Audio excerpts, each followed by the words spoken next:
Obviously, I don't know a ton about Jacksonville State, but I know their coach very well, Ray Harper.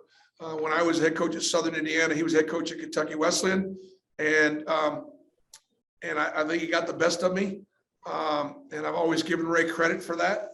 We were big rivals, recruiting rivals, and they were Kentucky Wesleyan they were our arch enemy, not just our rival. It was very akin to the Auburn Alabama rivalry, and it was very, very heated at times.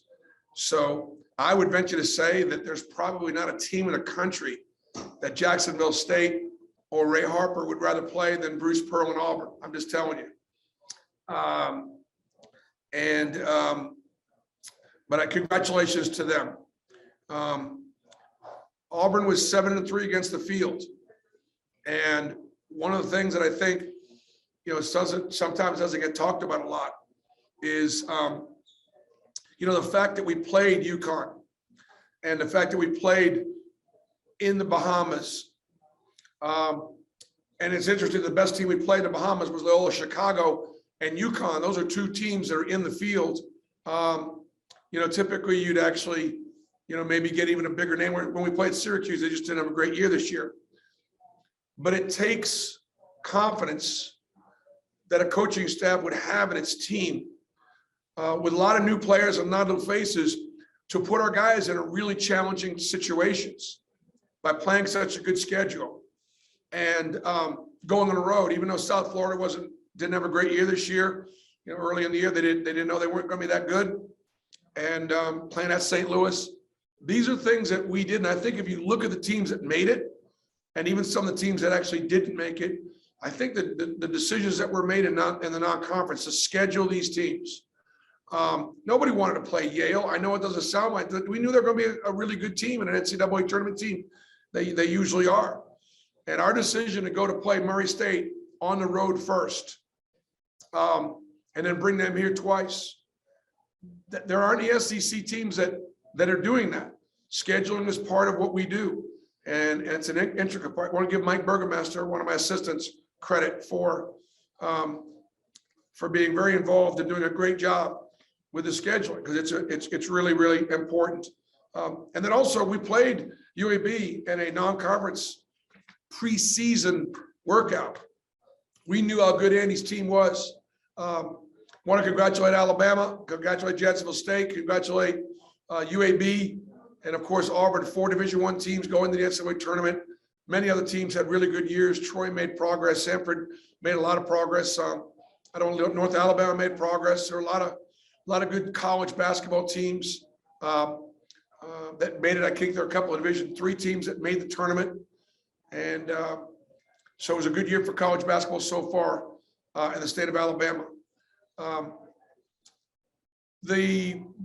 Right now we have 4 teams in a tournament: Jacksonville State, USC, and Miami, and one of those 4 teams are going to advance to the Sweet 16.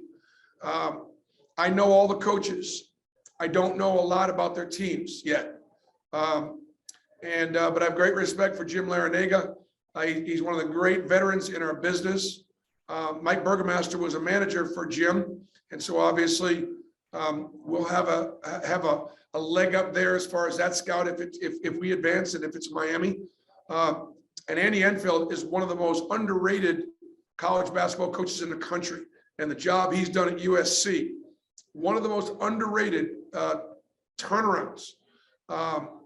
And you look at what SC did last year in the NCAA tournament. They advanced, and they're talented and they're well coached. So won't be easy to win 2, but obviously we're excited. We're also very excited about going to Greenville. The road to the Final Four for Auburn has been through San Diego since I've been here, and Utah and Kansas City and Minneapolis. And so I do think the committee recognized the fact that, Auburn was not able to, our fans haven't been able to really travel close to home to see us play. And this is going to give our fans to help us make history in Greenville, South Carolina this weekend. Questions? All right. First up is Mark Murphy. Yeah, Bruce, I want to ask you about what do you guys need to get done going into the opening game to get back playing at a high level like you were during your winning streak? Our defense has carried us. Defense is going to continue to be really good, and we've got to build on our defense.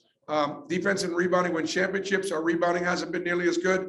That's going to be something we're going to have to improve on. And then offensive execution. And that includes being able to shoot the basketball, make better decisions with the shots we take. And those are the three things I think we need to be able to do in order to start playing our best basketball. Thanks. Go to Bennett Durando. Yeah, Bruce, I know there's still a lot to learn just about those teams in the quad and in the regional, but are there any sort of instant impressions just on your draw in general? I mean, not really. I'm glad that we got the 2 seed. I thought that's where we earned it. It's historic. Auburn has been a 1 before, never been a 2. So this is the second highest seeded team in Auburn basketball history. I think these kids earned that. I continue to shake my head. You know, I listen to games that are being broadcast, and you know, I understand we may have taken a Texas A&M lightly, or maybe they wanted it more than we did, or something like that. I just don't get it. We got outplayed.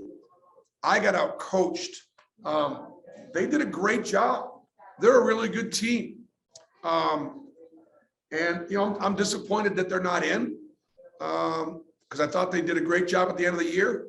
But obviously, I think looking at who did get in, who didn't get in, or that resume throughout the year matters. That it matters. When they say that it matters, it does.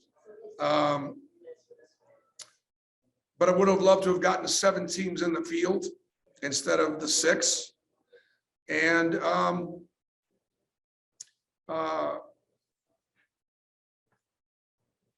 I just want to refute. You don't go 15-3 in an 18-game schedule by not respecting every single opponent.